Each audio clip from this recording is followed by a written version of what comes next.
તો વડોદરામાં ફાયર બ્રિગેડના સિસોટી કૌભાંડ પછી આઈસીડીએસ શાખામાં કુલર કૌભાંડ સામે આવ્યું છે। જિલ્લાની આંગણવાડીઓ માટે 2 કરોડથી વધુના ખર્ચે પાણીના કુલર ખરીદ્યા હતા। બજારમાં 25,000માં મળતા કુલરના 60,000 ચૂકવાયા હોવાનો આરોપ છે। કુલરનો કોન્ટ્રાક્ટ અમદાવાદની પંસુલ મલ્ટીટ્રેડ કંપનીને અપાયો હોવાનો ખુલાસો થયો છે। આંગણવાડીઓમાં નખાયેલા પાણીના કુલર માત્ર શોભાના ગાંઠિયા સમાન છે। 343 આંગણવાડીમાં આરઓ સાથે મૂકેલા 50% કુલર બંધ હાલતમાં જોવા મળ્યા છે। 150 કુલરમાં પાણીનું કનેક્શન જ નથી આપવામાં આવ્યું। કેટલીક જગ્યાએ પાણીની ટાંકીનો પણ અભાવ જોવા મળ્યો। પાણીની ટાંકી વગર જ કુલર નાખી દેવામાં આવ્યા છે।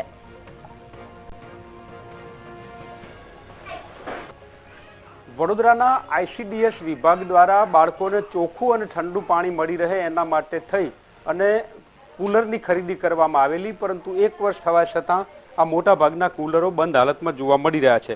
2 કરોડ 5 લાખ રૂપિયાની કિંમતના આ જે વોટર કુલર છે ખરીદવામાં આવેલા, પરંતુ સ્થિતિ એ છે કે આંગણવાડીમાં જે ઉપર ટાંકી આવે ટાંકી જ નથી, અત્યાર સુધી કનેક્શન જ આપવામાં નથી આવ્યું।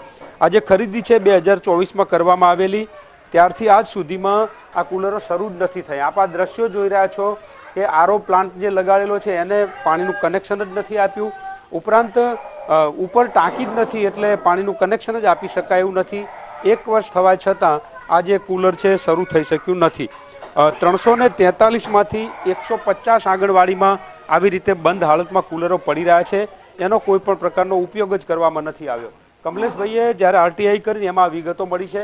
કમલેશભાઈ, શું વિગતો મળી? કેટલી આંગણવાડી છે, કેટલો ખર્ચો કર્યો અને કેટલા કુલર આજે પણ બંધ હાલત? વડોદરા શહેરમાં ટોટલ 443 આંગણવાડીઓ છે। આમાં લગભગ મોટાભાગના જે કુલરો છે, આ કુલરો જે કહેવાય છે કે બંધ હાલતમાં છે, એટલે કહેવાનો મતલબ કે 2 કરોડ 5,80,000ની માતબર રકમનો ખોટો ખર્ચ કરવામાં આવ્યો છે। આ એક કુલરની કિંમત છે 60,000 રૂપિયાની કિંમતનું કુલર છે, જે બાળકોને સુખાકારી માટે અને બાળકોને સ્વચ્છ રહે અને સારું પાણી મળે એ માટેનું છે। પરંતુ કેટલીક આંગણવાડીની અંદર તમે જોશો કે આ કુલરો બંધ હાલતમાં છે, એટલે જે તે સમય પર એચઓડી દેવેશ પટેલ હતા તે સમયે આ કુલરો ખરીદવામાં આવે છે, એટલે કે 2024ની અંદર ખરીદવામાં આવે છે। 1 જ વર્ષની અંદર આ કુલરો ખસ્તા હાલતમાં જોવા મળે છે। અહીંયા ગાડી જે પતરાવાળા મકાનો છે, અહીંયા ગાડી કોઈ પણ જાતની ટાંકી નથી, છતાં પણ આ કુલરો મૂક્યા છે। એટલે આખા વડોદરા શહેરની અંદર આ રીતના કુલરો મૂક્યા છે, એટલે ક્યાંક ને ક્યાંક આ કુલરોમાં મત મોટા પાયે ભ્રષ્ટાચાર કર્યો છે। જો કદાચ આ જ કુલરની અંદર 20 થી 22 આંગણવાડીઓ નવી બની જાય એટલો મોટો ખર્ચ કરવામાં આવે છે, એટલે ક્યાંક ને ક્યાંક લાગી રહ્યું છે કે આમાં મત મોટા પાયે ભ્રષ્ટાચાર થયો છે।